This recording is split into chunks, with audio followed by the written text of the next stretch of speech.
বৈষ্ণব নিন্দা দাঁড়িয়ে দাঁড়িয়ে শুনে মজা পাবো, তাহলে কিন্তু অধঃপতনের রাস্তা, নরকের রাস্তা বেশ সুন্দরভাবে খোলা আছে।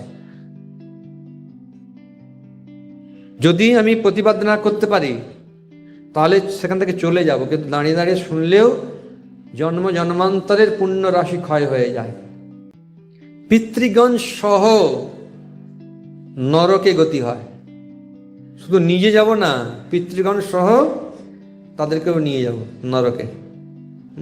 স্কন্দ পুরাণের কথা। এই জন্যে নিন্দা করতে নেই, শুনতে নেই। এইসব অনেকে বুঝতে পারে না। কে বলছে আরে মহাদেব, এ সমস্ত জবনদের কথা, যারা বিধর্মী তাদের কথা বলছে। যে তার স্ত্রীকে রক্ষা করতে পারলো না, সে কিসের ঈশ্বর? কিরকম সে অন্যকে কি করে রক্ষা করবে? তো তুমি জানো যে কেন সতী তিনি দেহত্যাগ করেছিলেন? এর মর্মটা কি, শিক্ষাটা কি দিয়েছেন? না, বৈষ্ণব নিন্দা শ্রবণ করা উচিত নয়। যার থেকে শরীর লাভ করেছে সেই শরীর ত্যাগ করা উচিত। দক্ষ শিবের নিন্দা করেছিল, প্রতিবাদ করেছিল সতী দেবী, এবং বলেছিল যে শিব মনে হচ্ছে কল্যাণ, আর তুমি তাকে বলছো অকল্যাণ। হ্যাঁ, তুমি যদি শিব নাম উচ্চারণ করো তোমার কল্যাণ হবে, তাই তুমি শিবের নিন্দা করেছো। তোমার সঙ্গে সমস্ত সম্পর্ক আমি এক্ষুনি পরিত্যাগ করছি। এই বলে দক্ষের কন্যা তো সতী, তো শরীরটা ত্যাগ করে দিলেন। নিজে তার শরীর থেকে অগ্নি প্রজ্বলন করে সেই শরীর পরিত্যাগ করলেন, আর সেই শরীর নিয়ে শিব ভ্রমণ করেছেন।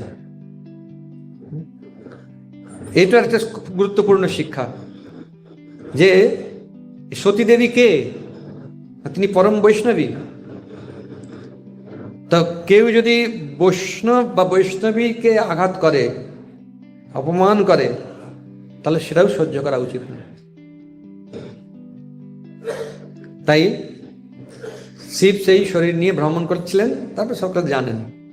তো এই যে শিক্ষা সতী দেবী তিনি দিয়েছেন, শিব বৈষ্ণবের নিন্দা শ্রবণ করা উচিত নয়। যদি সামর্থ্য থাকে তাহলে প্রতিবাদ করা উচিত, তার জিহ্বার একদম টেনে নেওয়া উচিত। আর যদি সামর্থ্য না থাকে সেখান থেকে চলে যাওয়া উচিত। কৃষ্ণদাস কবিরাজ গোস্বামীর যে শ্রীপাঠ বাড়ি ছিল সেটা হচ্ছে বর্ধমান জেলার ঝামটপুরের কাছে নৈহাটি গ্রাম। এই নৈহাটি নয়, ওখানে আরেকটা নৈহাটি আছে। তো সেখানে প্রতি বৎসর নাম সংকীর্তন হতো। তো নাম সংকীর্তন হচ্ছে মিনকেতন নাম দাস, নিত্যানন্দ প্রভুর একজন পার্ষদ। তিনিও সবসময় কৃষ্ণ ভাবে আবিষ্ট থাকতেন, তার বাহ্যিক কোনো চেতনা ছিল না। তিনি নাম সংকীর্তন উপস্থিত হয়েছেন, ভক্তগণ তাকে দর্শন করে কেউ প্রণাম করছেন। হ্যাঁ, তো মিনকেতন রামদাস আশীর্বাদ দিচ্ছেন, বাঁশি আছে হাতে, মাথায় ঠাকাচ্ছেন, কাউকে আলিঙ্গন করছেন, এইভাবে করছেন। আর এই কৃষ্ণদাস কবিরাজ গোস্বামীর ভাই শ্যাম দাস, সে কিন্তু নিত্যানন্দ প্রভুকে, এই মিনকেতন রামদাসকে কোনো প্রকার সম্মান করলো না, উঠে দাঁড়ালো না। তা মিনকেতন রামদাস হাসতে হাসতে বলছে যে এ তো দেখছি আরেক লোমহর্ষণ সুত উপস্থিত। লোমহর্ষণ সুত যেমন বলরামকে দেখেও উঠে দাঁড়ায়নি, প্রণাম করেনি, এরকম অবস্থা। তো কিছু করেনি মিনকেতন রামদাস।